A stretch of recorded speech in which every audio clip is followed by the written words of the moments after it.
So today we are going to do a very important chapter in economics और बहुत interesting chapter भी है which is known as Indian economy on the eve of independence. ठीक है, तो basically इस chapter में हम लोग पढ़ने वाले हैं कि इंडिया इकोनॉमी का इंडिपेंडेंस के टाइम पर क्या हाल था। ठीक है, तो ये चैप्टर से मेरे ख्याल से नहीं बेसिक क्वेश्चन कुछ भी नहीं आएगा, लेकिन ये ज्यादा करके जनरल नॉलेज नॉलेज के हिसाब से चैप्टर है। आपको ये मालूम होना चाहिए एज अ इकोनॉमिक स्टूडेंट कि हम कहाँ से आए हैं, है ना।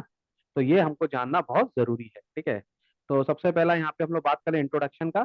ठीक है, तो जल्दी से Anushka, little fast go introduction.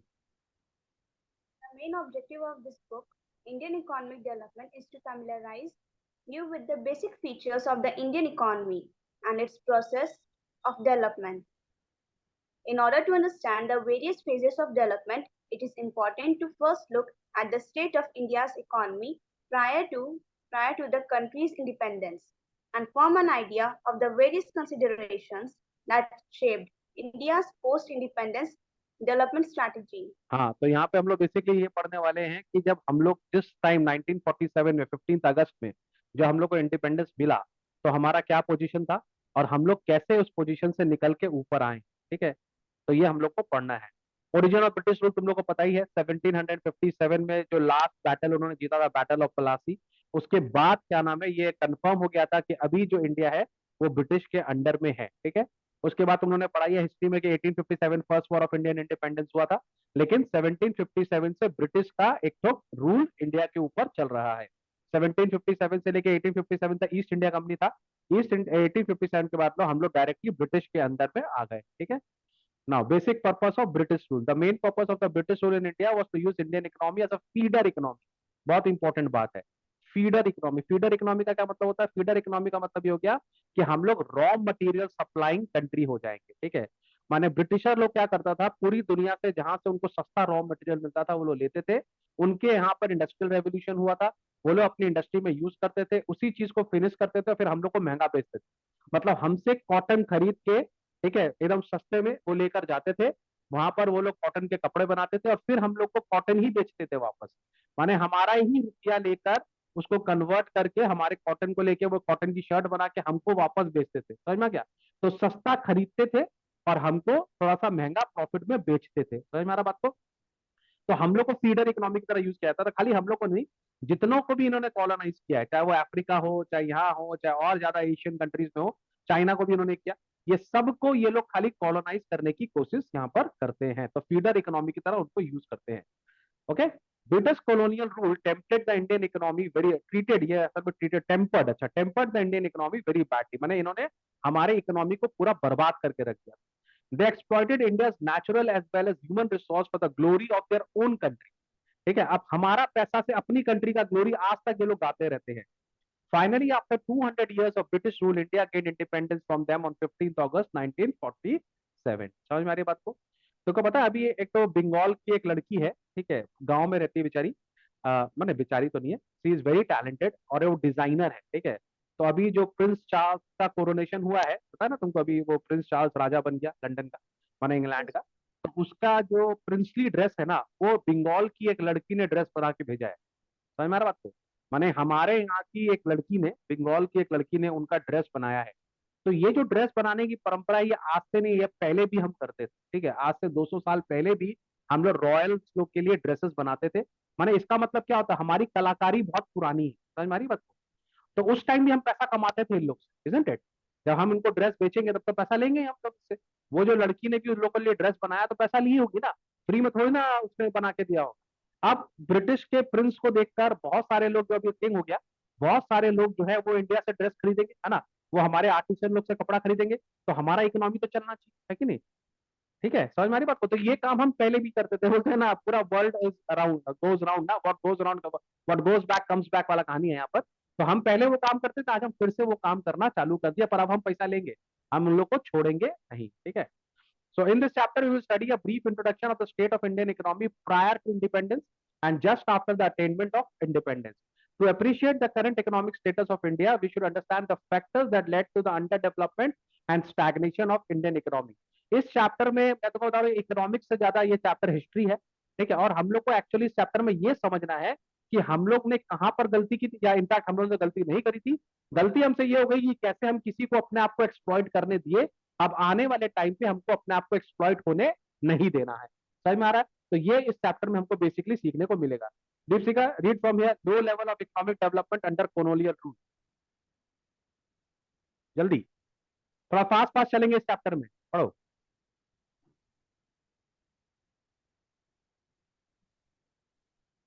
Anushka, read. Low level of economic development under colonial rule. Before the advent of British rule, Indian economy was characterized with the following features. First, prosperous economy. India was an independent, self-reliant, and prosperous economy. देखो यहाँ पे clearly बोल रहा है कि हम लोग colonial rule के पहले एक बहुत ही इंडिपेंडेंट, एक सेल्फ रिलायंट माने आत्मनिर्भर, और एक बहुत ही माने प्रॉस्परस माने पैसी वाली इकोनॉमी थी, हमारा अच्छा चल रहा था, ठीक है। और इन लोग ने पूरी दुनिया को क्या प्रोपेगेंडा किया? इंडिया तो गरीब कंट्री है, इंडिया तो सांपों का कंट्री है, इंडिया तो कुछ नहीं जानता, इंडिया तो गरीब है, गरीबों को हम अमीर कर रहे हैं। ये प्रोपोगेंडा ये लोग फैलाता है, ये लोग पूरा प्रोपागेंडिस्ट है। ये लोग खाली प्रोपोगेंडा फैलाता है पूरा दुनिया में और बेवकूफ बनाता है लोग, और कोई काम धंधा है नहीं, ठीक है। अच्छा, एग्रेरियन इकोनॉमी का मतलब होता है हमारा agriculture is a main source of livelihood for those people and it engage about 2/3 of the total population. तो हमारा मेन काम ही था एग्रीकल्चर। आप सोचो कितना दुख होता है। वैसे तो पाकिस्तान जो था है वो भी तो पहले इंडिया का हिस्सा ही था, ठीक है। और पाकिस्तान का जो एरिया है, जो पंजाब साइड वाला एरिया है ना, पाकिस्तान में भी एक पंजाब है, इंडिया में भी एक पंजाब है ना, वो जो एरिया है ना, वो एग्रीकल्चर के लिए बहुत बहुत ही अच्छा एरिया है, ठीक है। बहुत ही फर्टाइल लैंड है वहां पर। तो तो पता, सप्त सिंधु रिवर है वहाँ पे, 7 रिवर्स है। तो उसका जो प्लेन्स है वो काफी फर्टाइल है। आफ्टर इंडिपेंडेंस बहुत सारा एरिया जो है वो इंडिया में आ गया, और बहुत सारे एरिया पाकिस्तान में चला गया। इनफैक्ट जो हम लोग का ज्यादा फर्टाइल एरिया था ना, वो पाकिस्तान में गया। उसके बाद भी आज जब हम देखते हैं कि पाकिस्तान के पास खाने के लिए गेहूं नहीं है, तो कहीं ना कहीं तकलीफ होता है, ठीक है। माने एक कंट्री जो एग्रीकल्चरल बेस्ड कंट्री है, उसके पास अनाज नहीं है। सोच के देखो क्या हाल कर दिया, है ना। माने कम से कम पाकिस्तान को कुछ भी हो पर ग्रेन का प्रॉब्लम नहीं होना चाहिए था, है ना। वीट का प्रॉब्लम उनको नहीं होना चाहिए था, पर उनको हो रहा है। इसका मतलब they have done something very bad, है ना। तो हमारी इंडिया जो है, मैंने मैं पूरी इंडिया की बात कर रहा हूँ including Pakistan and the Bangladesh and everything, हम लोग एक एग्रीकल्चरल कंट्री थे, ठीक है। चलो, फिर देखो थर्ड वाला पॉइंट मैंने अभी तुमको बताया, वेल नोन हैंडीक्राफ्ट इंडस्ट्री। हमारी बंगाल की एक लड़की ने भी ड्रेस बनाया है चार्ल्स के लिए, है ना, किंग चार्ल्स जो हो गए उनके लिए ड्रेस बनाया है। तो हमारा हैंडीक्राफ्ट पहले भी बहुत फेमस था। और तुमको तो पता है टेलर लोग बहुत महंगे हैं भाई साहब आजकल, है ना। अगर तुम आज टेलर से शर्ट सिलवाने जाएगा ना, मजा आ जाएगा। 700 800 1000 रुपए तो सिलाई का ले लेगा वो, प्लस कपड़ा वपड़ा जो भी है वो अलग, है ना। तो tailoring is a very expensive job. अब उस लड़की ने जब बनाया है ड्रेस, पैसा ली होगी वो दबा के, लेकिन फ्री गिफ्ट तो थोड़ा दिया होगा। और अब अगर किंग चार्ल्स खरीदा है तो हम लोग को और भी मिलेगा ऑर्डर। तो उस टाइम भी हम बहुत प्रॉस्परस थे, और आज भी हम अगर ये चालू कर देंगे ना, तो हमारी जैसी कलाकारी कहीं पर भी नहीं, ठीक है। तो वेल नोन हैंडीक्राफ्ट इंडस्ट्रीज हम लोग का था। अनुसारी, Well-known handicraft industries. India was also known for its handicraft industries in the fields of cotton and silk textiles, metal and precious stone works, etc.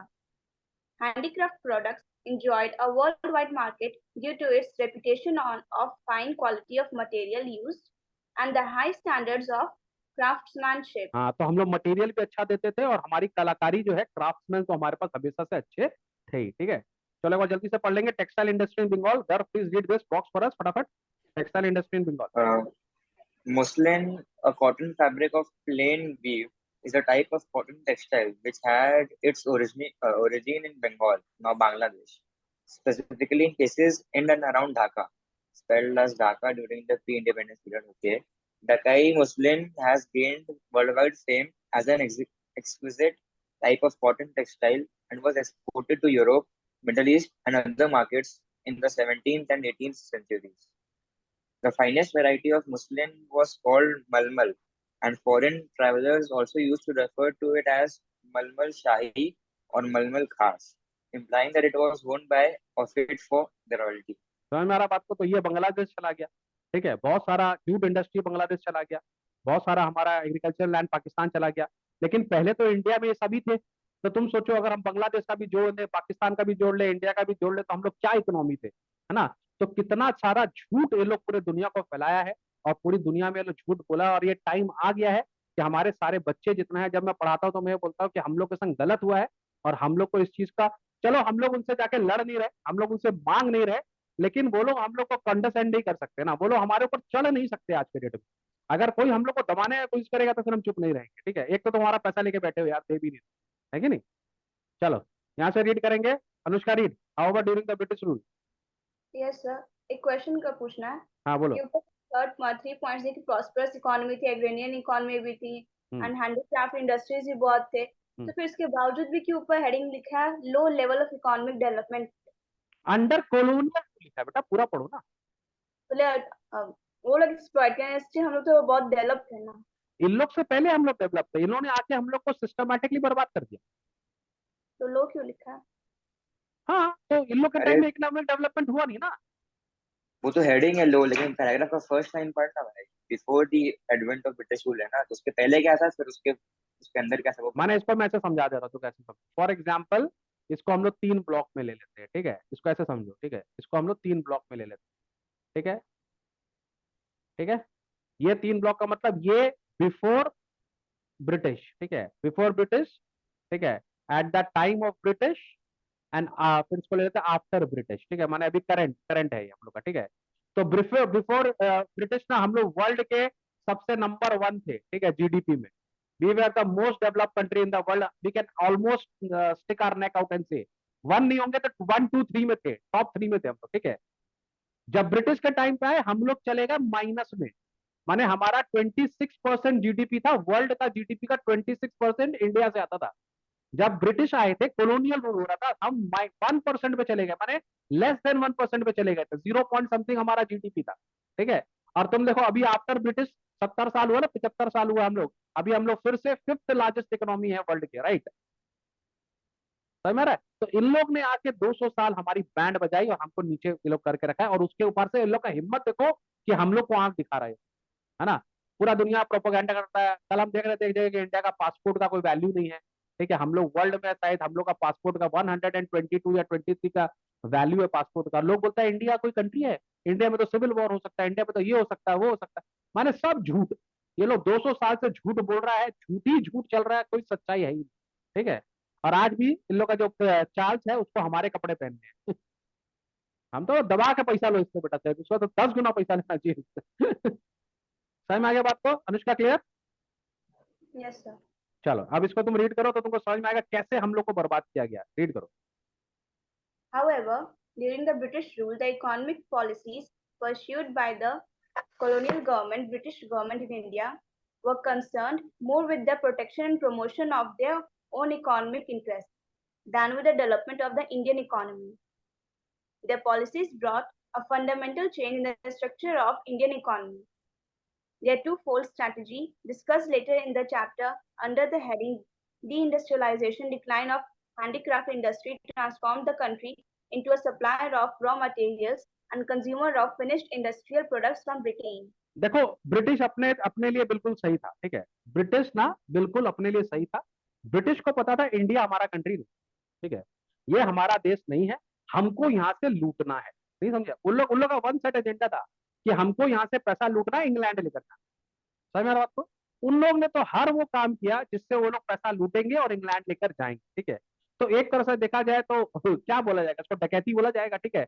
But वो लोग अपने लिए क्लियर था, अपना देश के लिए वो लोग क्लियर था, ठीक है। ये तो हमारी बेवकूफी है कि हम नहीं समझ पाए उसको। हम अपने ही इंटरनल पॉलिटिक्स में रह गए, हम अपने इंटरनल अपना जो देश था उसी की पॉलिटिक्स में रह गए, और वो लोग हमको लूटते रहे। समझ में आ रहा है आपको। लेकिन वो लोग अपने लिए क्लियर था, और खाली इंडिया के संग वो लोग ऐसा नहीं किया, उन्होंने पूरी दुनिया के संग ऐसा किया। जहां जहां उनको रिसोर्सेज मिले उन्होंने लूटा, उसको दबा के लूटा। माने इनके पास तो कुछ है ही नहीं लूटने के सिवा। समझ में आ रहा बात को। तो इन लोग ने इंडिया से क्या किया, सारा रॉ मटेरियल लेकर गए, ठीक है। वहां आज भी जानता है इंडिया में आज भी होता है ये काम, तो मालूम है। तो मतलब बहुत सारा ब्रिटिश कंपनी है जो जीन्स बनाती है, पता ना, you know what genes, genes है ना, ब्रिटिश का जीन्स आता है। वो लोग क्या करता है मालूम है, आज भी होता है ये साउथ में, कि वो लोग इंडिया से कॉटन खरीदते हैं, ठीक है। उस कॉटन से वो लोग जीन्स बनाते हैं, ठीक है। वो जीन्स क्या नाम है, इंग्लैंड जाता है, इंग्लैंड में खाली अपना ब्रांड मारते हैं, ठीक है। यहाँ से वो लोग 400 500 में खरीदते हैं, इंग्लैंड में जाता है, उसका दाम 1200 1400 कर देते हैं।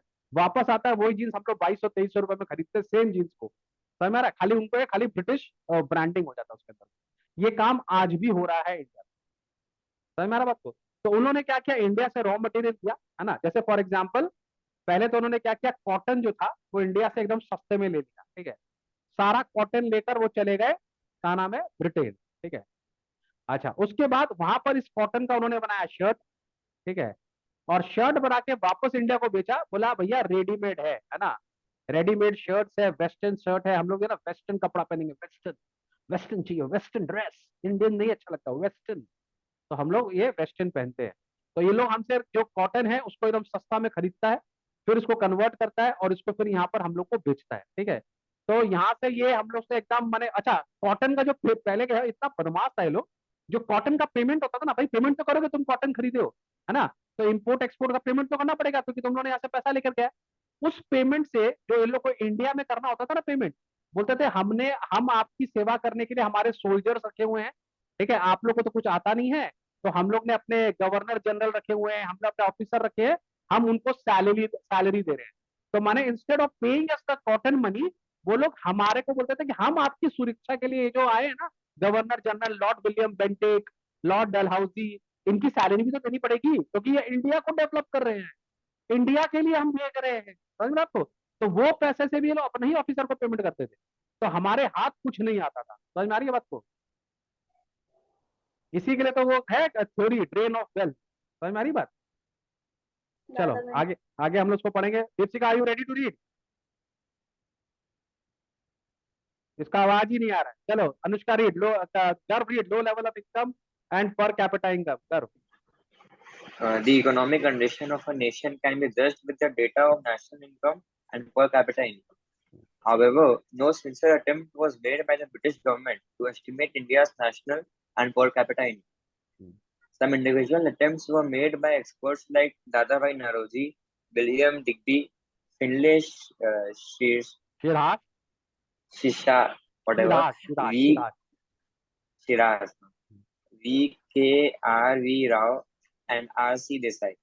But all these estimates produced conflicting and inconsistent results. अब तुम लोगों ने देखा ये However, नेशनल इनकम के चैप्टर में कैसे निकालते हैं हम लोग ना, value added method, income method, expenditure, तुमको पता है कितना डिफिकल्ट है, तो अब ये लोग किसी भी मेथड से निकाले होंगे, पर इनका जो एस्टिमेट सारा था वो काफी डिफरेंट था आपस में, ठीक है। चलो however, estimates of Dr. Rao on national and per capita incomes were considered very significant.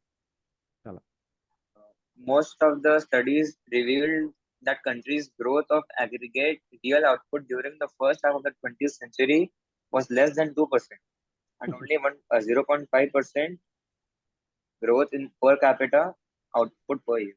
माने पूरा हाफ ऑफ द सेंचुरी में हमारा ग्रोथ लेस देन 2% था, ठीक है। क्या तुम कर रहा था हमारा इकोनॉमी के लिए, बताइए क्या हाल बना के रखा। चलो एग्रीकल्चर सेक्टर रीड करो अगर। During the pre-British period, the condition of Indian agriculture was not at all satisfactory. India's economy under the British colonial rule was overwhelmingly rural and agricultural in character. Nearly 85% of the country's population lived mostly in villages and derived livelihood directly or indirectly from agriculture. Even with this large proportion of population engaged in agriculture, the country was not self-sufficient in food and raw materials for industry. तो देखो एक बात हमेशा याद रखना, agriculture sector भलो 85% जैसे agriculture करे या 90% जैसे एग्रीकल्चर करे, एग्रीकल्चर के लिए आपको पता है फर्टिलाइजर चाहिए, ठीक है, एग्रीकल्चर के लिए आपको पता है इरिगेशन चाहिए, ठीक है। एग्रीकल्चर जो भी है वो बिना साइंस के नहीं होगा, ठीक है। अगर आप एक ही जमीन में 3 साल 4 साल 5 साल खेती करेंगे और उसके अंदर अगर आप फर्टिलाइजर ऐड नहीं करेंगे तो आपका एग्रीकल्चर नहीं चलेगा, ठीक है। खाली काउडंग डालने से हमारा एग्रीकल्चर नहीं चलेगा, ये हम लोग को आज पता है, ठीक है। इसराइल जो एक कंट्री है वो हम लोग से बहुत ही छोटा जगह पे एग्रीकल्चर करता है, पर उनका साइंटिफिक एग्रीकल्चर है, तो वो लोग बहुत अच्छा अपने लिए काम कर लेता है और अच्छा उनका प्रोग्रेस है। इंडिया का भी तुम देखो आज के डेट में एग्रीकल्चर में कोई प्रॉब्लम नहीं है, क्यों नहीं है, क्योंकि हम लोग का एग्रीकल्चर अभी पूरा साइंटिफिक हो गया है। We know what kind of fertilizers to use, ठीक है, we know what kind of seeds to use. हमारे यहाँ इरिगेशन का प्रॉब्लम नहीं है, मोर एंड मोर इलेक्ट्रिसिटी पूरे गाँव में है, तो सब जगह अभी कोई इसका इरिगेशन का प्रॉब्लम नहीं हो रहा है, तो हमको भी एग्रीकल्चर का कोई प्रॉब्लम नहीं हो रहा। लेकिन अगर तुम खुद देखेगा तो आज के डेट के जो बच्चे हैं वो एग्रीकल्चर में कम इन्वॉल्व है ना।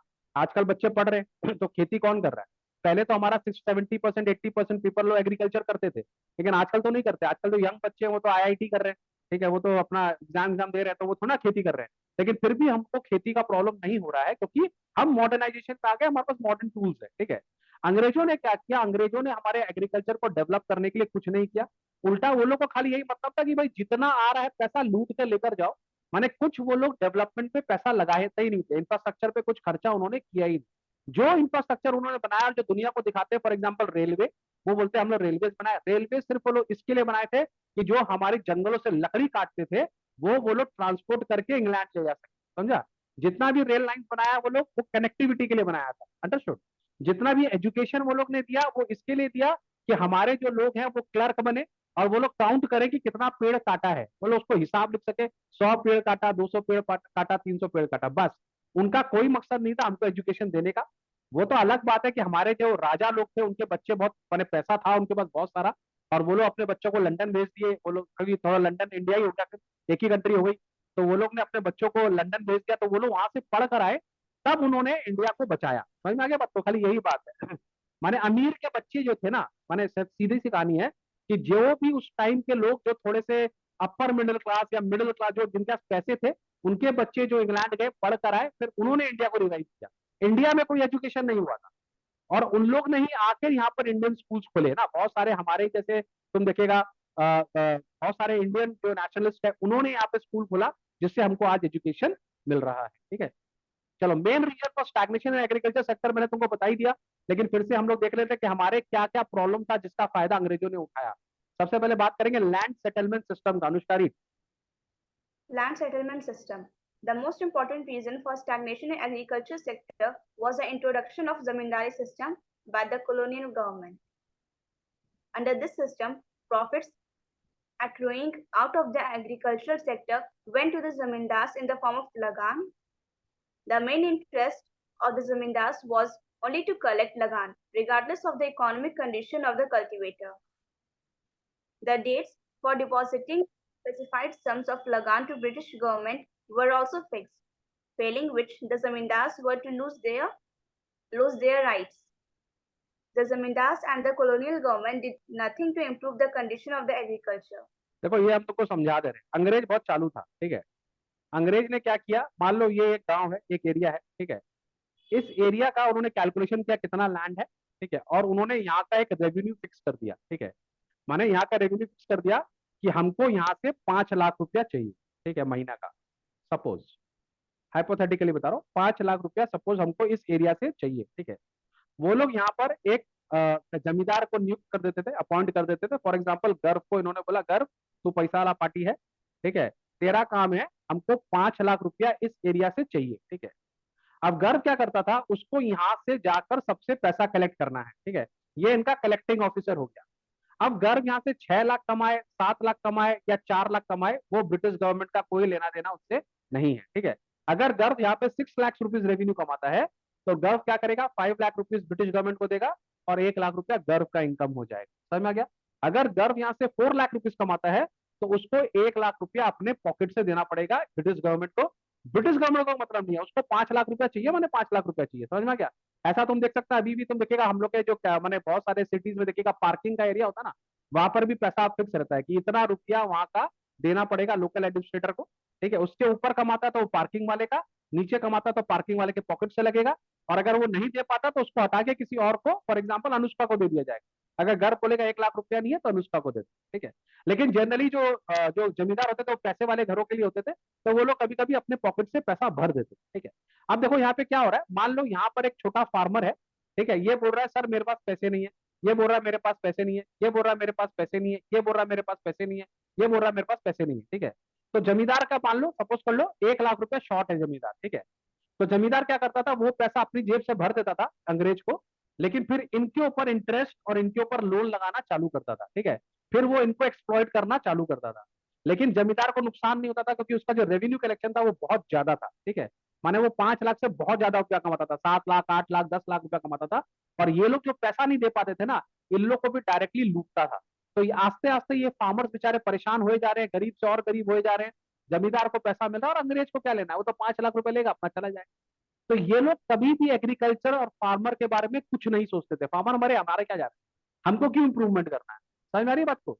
यहाँ पर कोई गवर्नमेंट वाला पॉलिसी नहीं था कि इनके लिए इरिगेशन किया जाए, इनके लिए कुआं खोदा जाए, ऐसा कुछ नहीं था, क्योंकि ना तो अंग्रेज राजा था और ना ही जमींदार राजा था। पहले के राजा लोग का क्या होता था, राजा लोग को अपने जो सब्जेक्ट्स होते थे उनका वो लोग ख्याल रखते थे। तो अगर सब्जेक्ट को कोई प्रॉब्लम होता था और राजा का जिम्मेदारी होता था, वो उनको सब फैसिलिटी प्रोवाइड करता था। पर वो सब फैसिलिटी यहाँ पर चला गया खत्म, और यहाँ पर खाली कलेक्शन एजेंट बन गया है। समझ में आ रही है बात को? Yes, sir. तो आस्ते आस्ते ना केवल मेरा फार्मर मर रहा है, मेरी जमीन भी मर रही है, मेरा लैंड भी खराब हो रहा है। समझ में आ रहा है? क्लियर हो गया सबके? Yes, sir. चलो इसको रीड करना, रीड करो इसको। कौन रीड कर रहा था? अनुष्का रीड करी थी क्या? जमींदारी system. Zamindari system. Zamindari system, also known as permanent settlement system, was introduced by Lord Cornwallis in 1793. The basic aim for starting this was to increase the revenue of colonial government. Under the system, zamindars were recognized as owners of the land and were given the rights to collect the rent lagan from the farmers. Thus, the zamindars were to function as intermediaries between the cultivators and the British government. This system was based on exploitation, as zamindars were allowed to extract as much rent or lagan as they wished. So, zamindars imposed exorbitant lagan, and the rates of lagan were so high that farmers were not left with enough food grains to feed themselves. Okay. This made the farmer economically and physically weak. Zamindars were only interested in pleasing the British government and did nothing to improve the condition of the agriculture. ठीक है, चलो आगे read करो। Commercialisation of agriculture. Anushka read. commercialization of agriculture. Commercialization of agriculture means production of crops for sale in the market rather than for self-consumption. During the British rule, farmers were given higher price for producing cash crops like cotton or jute. However, this did not improve the economic condition of farmers because instead of producing food crops, they were producing cash crops, which were to be ultimately used by the British industries. Thus, British rule promoted shifting of crops from food crops to cash crops. अब देखो, जो पहले का farmer था ना, वो generally वो क्या नाम है, सब्सटेंशियल फार्मिंग करता था। सब्सटेंशियल फार्मिंग का मतलब होता था पहले वो अपना पेट भरता था, उसके बाद जो बचता था वो बाजार में बेचता था। ठीक है, तो उसको सबसे पहले खेती अपने लिए करनी थी। ठीक है, तो जैसे अब यहाँ पर ब्रिटिशर क्या बोल रहा है, कैसे बेवकूफ बनाया। तुम लोगों ने अगर पढ़ा होगा इंडिगो प्लांटेशन के बारे में, शायद इसके बाद आगे बोलेगा अभी इंडिगो के बारे में। इंडिगो एक प्लांट होता था जो कि हम लोग को ना कॉटन इंडस्ट्री में लगता है, जिसको हम लोग आज भी ना नील बोलते हैं।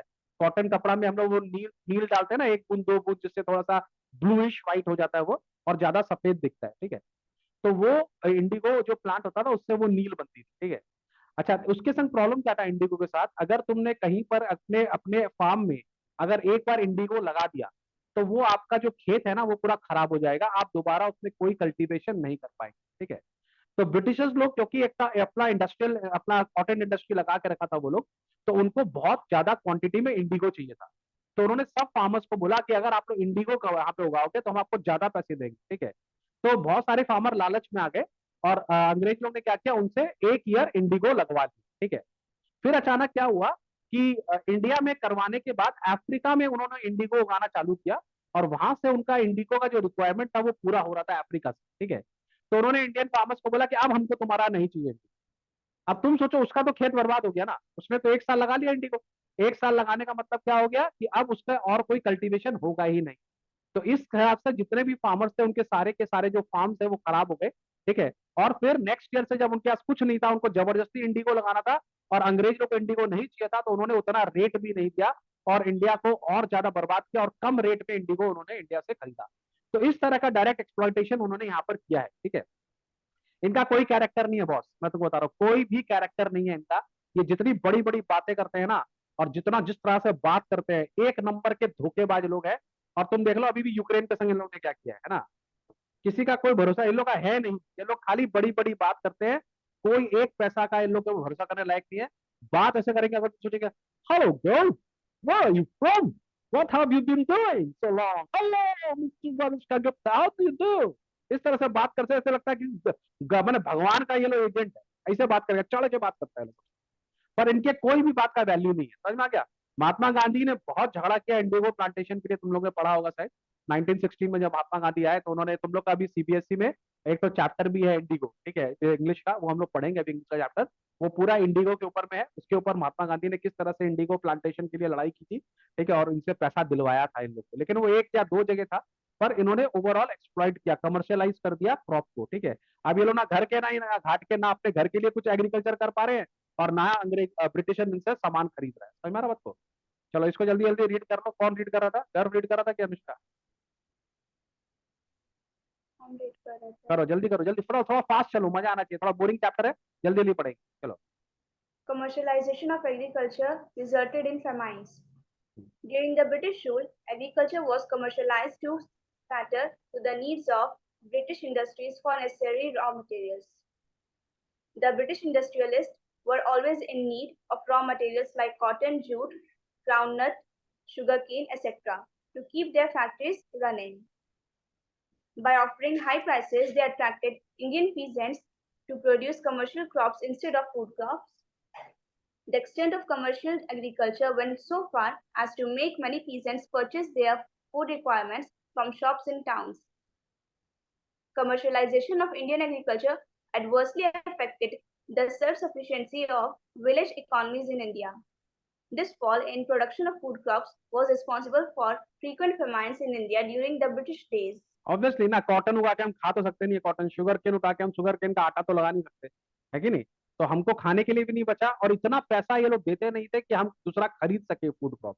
समझ में क्या? दोनों तरफ से मर गए, ना पैसा मिला, अगर पैसा मिलता तब भी हम कुछ खरीद लेते, ना पैसा हमको मिला, और ना हमारे पास खाना जो सब्सटेंशियल फार्मिंग के लिए चाहिए था वो भी हमारे पास नहीं, ठीक है। चलो, लो लेवल ऑफ प्रोडक्टिविटी तो समझ में ही आ गया होगा, क्योंकि जमींदार को कुछ करना नहीं था, ब्रिटिश को कोई फर्क नहीं पड़ता था, उनको इंडियन लोग से कोई लगाव नहीं था, वो तो बोलते ही थे हमारा कंट्री नहीं है, ठीक है, they treated us very badly. तो ऑब्वियसली वो लोग इंफ्रास्ट्रक्चर के लिए कुछ कर नहीं रहे थे, तो लो लेवल ऑफ प्रोडक्टिविटी तो होगा ही। गर्व read. Low level of technology, lack of irrigation facilities, and negligible use of fertilizers resulted in low level of productivity. The cultivator had neither the means nor any incentive to invest in agriculture.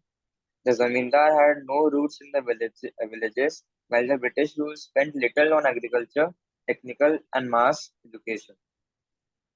And all this made it difficult to introduce modern technology, which caused a perpetually low level of productivity. बस India का एक ही काम था गाना गाने का, घिरम घुमर घुमर घिरा है बजीरा, है ना, वो लगान पे चल गाना नहीं, घुमर घुमर घिरा है बजीरा, बस गाना गाओ खाली, पानी रे पानी, ये सब जो गाना था बस यही चलता था, यही गाता था बेचारा, लोग क्या करेंगे।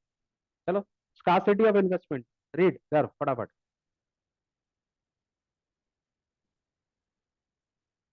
माइक ऑन कर ले बेटा, तभी तो हम लोग सुनेंगे।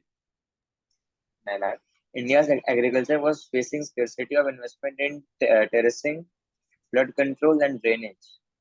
Although some farmers changed their cropping patterns from food crops to commercial crops, a large section of tenants, small farmers, and sharecroppers neither had resources and technology nor had any incentive to invest in agriculture. चलो, what is share cropping, जल्दी जल्दी read करो। Sharecropping is a form of agriculture in which a landowner allows a tenant to use the land in return for a share of the crops produced on their share portion of cropping का land. मतलब समझ गया कि तुम मेरा खेत में काम करो, कुछ होगा तो हम तुमको दे देंगे। आजकल यूपी में खाली यही हो रहा है, ठीक है, आजकल तुम देखिएगा यूपी में शेयर क्रॉपिंग ही हो रहा है, क्योंकि आजकल कोई लड़का एग्रीकल्चर कर ही नहीं रहा, ठीक है, लोगों के पास खेत पड़े हैं, पर क्या नाम है, आदमी नहीं है खेती करने के लिए, है कि नहीं? तो आजकल शेयर क्रॉपिंग चल रहा है, ठीक है। चलो, एडवर्स इफेक्ट ऑफ पार्टीशन, ये तो मैं तुमको बता ही दिया कि बहुत हमारा, देखो ये बहुत दुख होता है मेरे को। और ये ना पाकिस्तान को लेकर भी दुख होता है कि यार ऐसा कंट्री, मैंने अगर आज भी बोलता है ना कि पाकिस्तान में गेहूं नहीं है, आटा नहीं है, तो बहुत सोच के तकलीफ होता है, इन्होंने कितना बर्बाद कर दिया यार एक जगह, ठीक है। ये तुम लोग पढ़ेगा तो तुम लोग को समझ में आएगा कि हम लोग का जो ज्यादा माने फर्टाइल लैंड था ना, वो सब पाकिस्तान चला गया। तुम देखो बांग्लादेश ने क्या किया, बांग्लादेश तो यूज किया अच्छे से, है ना, आज बांग्लादेश का इकोनॉमी बढ़ रहा है, उन लोग जानता है वर्ल्ड में सबसे हाईएस्ट एक्सपोर्टर ऑफ जूट हो गया, है ना। तो उन्होंने तो अच्छा यूज किया, तो उनका इकोनॉमी भी डेवलप हो रहा है, उन्होंने जितना भी रिसोर्स मिला उसको बेटर यूज किया। इन लोगों ने सारा रिसोर्स की बैंड बजा दी। चलो जल्दी से रीड करेंगे, क्या नाम है अनुष्का, रीड करो, Indian agriculture production. Adverse effects of partition. India's agricultural production received a further setback due to the country's partition at the time of independence. A sizable portion of the undivided India's highly irrigated and fertile land land went to Pakistan. Almost the whole of jute producing area became part of East Pakistan, now Bangladesh. India's jute goods industry, which had enjoyed a world monopoly so far, suffered heavily for lack of raw material. तो कितना हम लोग को handicap किया गया, एक तरह से देखा जाएगा हमारे दोनों हाथ काट दिए ना, एक तरफ से एग्रीकल्चर काट दिया, एक तरफ से जूट काट दिया है ना। उसके बाद हम लोग को माने क्या नाम है, इतना वॉर माने सिविल वॉर में डाल दिया, फिर भी हम लोग आगे निकले है ना। फिर भी आज तुमसे बेटर इकोनॉमी है ना, तुमको बीट कर दिया हम लोग। समझ में आ रहा है? That is the power of India. Indians लोग को कोई बोलता है ना सोने की चिड़िया हम फिर बन जाएंगे, पर तुम अपना देख लो तुम्हारा क्या होगा। और तुम्हारी कंट्री का प्राइम मिनिस्टर हमारा ओरिजिन का आदमी है। चलो, अब हम लोग बात करेंगे इंडस्ट्रियल सेक्टर के बारे में। चलो घर जल्दी जल्दी, बी लिटिल फास्ट, ठीक है। Although agriculture had dominated the Indian economy during the pre-British period, but some Indian industries producing certain special products enjoyed worldwide reputation. India was particularly well known for its handicraft industries. Like agriculture, India could not develop a sound industrial base under the British rule. The poor state of industrial sector during the British rule is illustrated in the following points. अभी हम लोग के class में दीपिका बोस है, जो कि एक history की स्टूडेंट है। वो क्या नाम है, वो कर रही है हम लोग के साथ, हिस्ट्री पढ़ रही है, ठीक है। तो हम लोग ने उसमें पढ़ा था इंडस वैली के टाइम पे ना, हम लोग का मेसोपोटामिया से ट्रेड हो रहा था।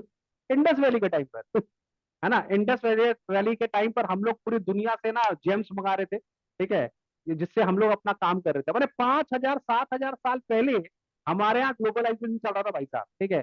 लोग बाहर से काम कर रहे थे, हम ईरान से डील करते थे, मेसोपोटामिया से डील करते थे। और यहाँ पर देखो 200 साल पहले हमारा हाल ऐसा कर दिया इन लोग ने कि हम लोग माने कुछ नहीं कर पा रहे हैं यहाँ पर। समझ में आ रहा है? इतना बुरा हाल इन्होंने हमारी इंडस्ट्री का कर दिया था। इंडिया के कपड़े देखो, मैंने फिर तुमको भाई बात, अभी हमारे बंगाल की एक लड़की ड्रेस बनाई है प्रिंस चार्ल्स के लिए, है कि नहीं। तो इन लोग ने क्या किया, हमारी जो बसी बसाई इंडस्ट्री थी उसको पूरा खत्म कर दिया। जो हमारा यहाँ से ड्रेस जाता था बाहर, उस पर इन्होंने क्या कर दिया, एक्सपोर्ट बहुत ज्यादा बढ़ा दिया, ठीक है, एक्सपोर्ट बहुत ज्यादा कर दिया। और जो हम वहां से मैंने लाते थे इंपोर्ट, उसको सस्ता कर दिया। तो क्या है, यहाँ का जो गुड्स बाहर जाता था बहुत महंगा हो गया, और वहां से जो गुड्स जाता था वो बहुत सस्ता हो गया। तो लोग क्या करेंगे, लोग तो सस्ता ही खरीदेंगे। तो हमारे पूरी यहाँ पे मैंने एकदम टैक्टिकली हमारे जितने भी ट्रेड थे, हमारे जितने भी आर्टिसन थे, उनको ये लोग ने बर्बाद कर दिया। तो डी इंडस्ट्रियलाइजेशन कर दिया इन्होंने, हमारी पूरी हैंडीक्राफ्ट इंडस्ट्री जिसके ऊपर हम बेस थे उसको खत्म कर दिया, ठीक है। चलो रीड करो। Deindustrialization, decline of handicraft industry. British government systematically destroyed Indian handicraft industries, and no modern industrial base was allowed to come up. The primary motive of British rule behind the deindustrialization was twofold. First, to get raw materials from India at cheap rates to be used by upcoming modern industries in Britain, and second, to sell finished good products of British industries in Indian markets at higher prices. The twofold policy of British rule was enforced to ensure the maximum advantage of their home country. माने और इससे ज्यादा blatant बेशरम कौन होगा यार। माने इतना बेशरम है, और अपने आप को लोग को शर्म भी नहीं आता, हम लोग के सामने खड़ा हो जाता है। और सबसे बड़ी बात जानता है कि हम लोग इन लोग अभी भी माने अरे अंग्रेज आया, अंग्रेज आया, अंग्रेज आया। गोरा है गोरा। चलो, reason for decline of handicraft industry, Anushka read करो। Reasons for decline of handicraft industry. The main reason for decline of India's renowned handicraft industry was the introduction of discriminatory tariff policy by the colonial government, according to which, first, there was duty-free export of raw materials from India. बता, duty free माने हम यहाँ से cotton बेच रहे हैं, कोई पैसा नहीं लग रहा। 100 रुपया कॉटन वहाँ 100 रुपये में जा रहा है। बताइए भाई साहब, बड़े सस्ता हो गया कॉटन वहाँ। Next. And there was duty-free import of final goods of British industry to India. माने वहां से जो शर्ट आ रही है वो भी हम लोग को 200 रुपए की शर्ट 200 रुपए में मिल रही है। मतलब शर्ट एकदम सस्ती हो जाती है। समझ में आ रहा है बात को? जैसे तुमको पता है, अगर तुम अभी क्या नाम है वहां से फरारी खरीदेगी, है ना, जब तुम अगर अगर बाहर से फरारी, जब सचिन तेंदुलकर ने खरीदी फरारी, ठीक है, तो जब फरारी इंडिया आई तो उसका एक्साइज ड्यूटी 100% था। माने जितनी की गाड़ी थी उतना का फरारी था, है ना। तो हम लोग ने इतना टैक्स दिया उससे, तो वो तो डबल हो गया ना उसका प्राइस, है ना। अगर वो 10 रुपए की थी तो 20 रुपए की हो गई, ठीक है। तो गवर्नमेंट ऑफ इंडिया ने कमाया तो इतनी महंगी हो गई। ये लोग क्या कर रहे हैं, ये लोग टैक्स ले ही नहीं रहा है, और वहां से जो आएगा बिल्कुल जीरो टैक्स। यहाँ से जो रॉ मटेरियल जाएगा जीरो टैक्स, ठीक है। लेकिन हमारा जो हैंडीक्राफ्ट जाएगा ना वहां पर, उस पर ये लोग टैक्स लगा रहा है। तो हैंडीक्राफ्ट को कर दिया महंगा और अपने कपड़े को कर दिया सस्ता। और भाई गरीब आदमी सस्ता ही देखता है ना। तुम देखो चाइना का सामान आता है, इंडिया खरीद लेता है ना, भले ही वो चले या नहीं चले, कि सस्ता है भाई। है कि नहीं? तो सस्ता बहुत इंपॉर्टेंट चीज होता है। तो इस तरह से इन्होंने पूरा का पूरा खत्म कर दिया। थर्ड वाला, but heavy duty was impose on the export of Indian handicraft. समझ में आ रहा बात को? मैंने मेरे को तो लगता है कि जब कोई इंडियन बच्चा अगर ये सब चीज पढ़ेगा, उसके बाद अगर उसका आंख से मैंने पानी नहीं उतरा ना, उसको गुस्सा नहीं आया ना, तो फिर वो इंडियन नहीं है। माने इतना ज्यादा। हम तो कभी कभी शशि थरूर को देखते हैं, और वो जिस प्रकार से उतारता है ना, मजा आ जाता है। वो अकेला ही काफी है पूरा ब्रिटेन को उतारने के लिए। उसका तुम देखेगा यूट्यूब में वीडियोस, जिस प्रकार से उन्होंने उसको, माने ब्रिटेन को उतारता है ना वो लोग। सही, अभी तो आ रहे सब एजुकेटेड लोग आ रहे हैं, और सब जब किसी दिन होगा ना डिबेट, तो बताएंगे भाई तुम क्या चीज है।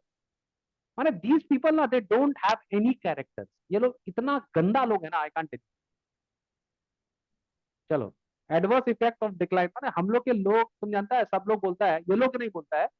देखो ब्रिटेन इतना गंदा है ना, ये लोग बोलता है दुनिया का सबसे बड़ा क्रिमिनल हिटलर है। ठीक है, हिटलर ने बहुत सारे जूस को मारा, नो डाउट। हिटलर ने जूस को मारा, ठीक है। हिटलर ने बहुत लोगों को मारा। लेकिन तुमको पता है हिटलर ने एक बार में 5 लाख जूस को मारा, 7 लाख जूस को मारा। इन लोग ने 50 लाख इंडियंस को मारा है। Can you believe that? भूखा तड़पा तड़पा के। माने हम लोग का ऐसा हाल हो गया था, खाने को रोटी नहीं था, हमारे बच्चे ऐसे मर रहे थे। और एक दो इंडियंस को नहीं मारा इन्होंने, 50 लाख 70 लाख इंडियंस को मारा है, मिलियंस में मारा है लोग। समझ में आ रहा है? उसका कोई अकाउंट नहीं। खुद ये लोग हमारा खाना लेकर खुद पेट भर रहे हैं, और हमारे बच्चे भूखे मर रहे हैं। तो इसका कौन जवाब देगा? कोई जवाब देने वाला लोग नहीं है। और ये लोग पर एक दुनिया में सबको बदनाम करता है, उसने मारा, उसने मारा, उसने मारा। तूने क्या किया भाई? समझ में आ रहा है? चलो सेकंड पॉइंट रीड करो। Adverse effects of decline of handicraft industry. Decline of handicraft industries adversely affected the Indian economy in the following ways. First, high level of unemployment. The decline of Indian handicrafts resulted in unemployment on a mass scale.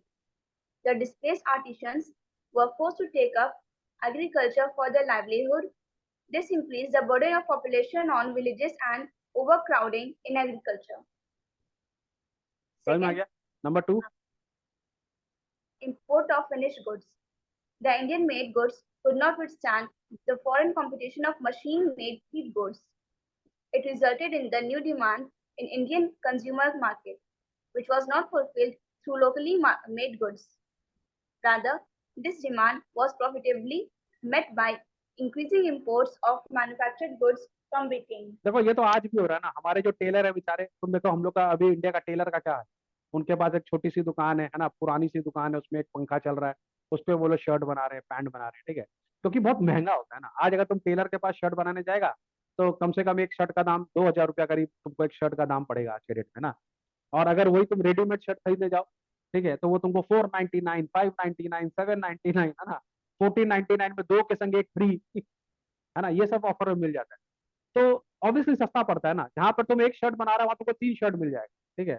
और आजकल तो लोगों को जानता ही ना, use and throw है। ऐसा भी नहीं है कि हम लोग को चाहिए बहुत टाइम तक ना, 3 बार 4 बार 6 बार पहन लिया बहुत हो गया, है कि नहीं? तो लोगों को फर्क भी नहीं पड़ रहा। लेकिन देखो उससे हमारा टेलर लोग का हालत खराब हो रहा है ना। पर हमारे टेलर लोग का हालत इतना भी खराब नहीं है, वो लोग ऑल्टर कर करके पैसा कमा रहे हैं बहुत ज्यादा, तो ठीक है। लेकिन फिर भी हम बोल रहे हैं there is a competition, right? तो उस जमाने में सोचो क्या होगा। उस जमाने में भी वही हाल था। टेलर वाला बनाया हुआ शर्ट बहुत महंगा था, और वो जो ब्रिटेन लोग विदाउट इम्पोर्ट फ्री भेज रहा था यहाँ पे, ड्यूटी फ्री भेज रहा था, वो सस्ता था। तो लोग सस्ता ही खरीदेंगे। तो उनका सेल बढ़ रहा था, हमारा सेल कम हो रहा, है ना। चलो, lack of capital good industry. गर्व गर्व जल्दी। Capital goods industry refer to those industries which can produce machine tools, which are in turn used for producing articles for current consumption. During the British rule, there was hardly any capital goods industry to promote further industrialization in India. British rulers did not pay any attention for their promotion, as they always wanted Indians to be dependent on Britain for the supply of capital goods and heavy equipment. कोई machine नहीं था हम लोग के पास भाई साहब, हम लोग कुछ बना ही नहीं सकते थे। तो हम लोग को जो भी चाहिए उनसे चाहिए, ठीक है। और ये लोग बोलता है हम लोग इंडिया का भला किए। चलो नंबर 4 जल्दी से, गर्व दो दो पॉइंट है फटाफट लेकिन से। सर अगर बोलो। लेकिन अगर ये लोग अगर मशीन इंडिया पर ही सेटअप करता हम्म, और उसका जो अथॉरिटी अगर वो ब्रिटिश के पास ही रहता तो ज्यादा बेनिफिशियल होता। क्या बोला? फिर से बोल इस चीज को। मतलब ये लोग पहले ले रहे हैं जो रॉ मटेरियल उसको यहाँ से इंडिया से लेके जा रहे हैं इंग्लैंड, हम्म। फिर वहां बना रहे, हम्म। फिर वहां से यहाँ लेके आ रहे हैं इंडिया बेचने के लिए। तो ट्रांसपोर्टेशन का इतना खर्चा है, इतना अरे ये मेहनत है। बोलने का बात है, कर कुछ नहीं रहे, ये बोल रहे हैं इंग्लैंड से आ रहा है। आज भी तो तुमको एग्जाम्पल दिए ना, आज भी साउथ में हो रहा है।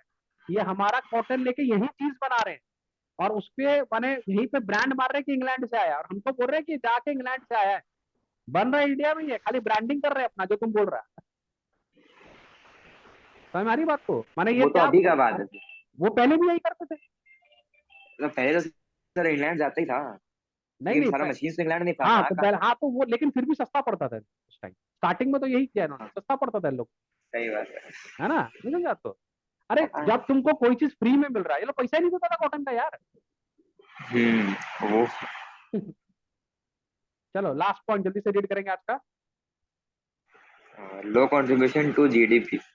The growth rate of the new industrial sector and its contribution to the GDP of gross value added (GVA) remained very small, ठीक है, next last. and limited role of public sector. The limited area of operation of the public sector was also a significant reason for drawback of the industrial sector. The public sector remained confined only to the railways, power generation, communications, ports, and some other departmental undertakings. माने वो भी सब जो British के काम का चीज है ना, उन लोग उसी को डेवलप करा था, बाकी कोई माने कुछ नहीं था। ठीक है, तो इन लोग ने हम लोग को पूरा टैक्टिकली बर्बाद किया है, तो हमारा बात, and we should, they should pay us for that, you know, they should be made to pay for us for that. जो 200 साल इन लोग ने हम लोग को किया है ना, अब तो हम लोग का डाटा है, स्टार्ट है, हम लोग को उनसे पैसा लेना चाहिए। तो हमारी बात, चलो आज यहीं तक करते हैं हम लोग इसको। ठीक है, चलो bye bye. Thank you, sir. इसका पार्ट 2 हम लोग जल्दी से कर देंगे रिकॉर्ड नेक्स्ट क्लास में। सर लेकिन अगर हम लोग क्लेम करें कि जो भी अगर यूके को सारा जो रुपया वापस देना हो, तो फिर तो सर यूके पूरा उड़ी पूरा बंद ही पड़ जाएगा। बेटा ये लोग दे देगा इतना तो जल्दी, ये लोग बचा रहेगा, नहीं देगा तो पूरा ऐसे भी बर्बाद होगा। इन लोग ने कभी कुछ बनाया तो है नहीं। इनको आता क्या है? इनको आता क्या है? इनको कुछ नहीं आता, खाली बातें करने के सिवा कुछ भी नहीं आता। इनको प्रधानमंत्री बनाना नहीं आता, वो भी हमसे लेके जा रहे हैं। चलो।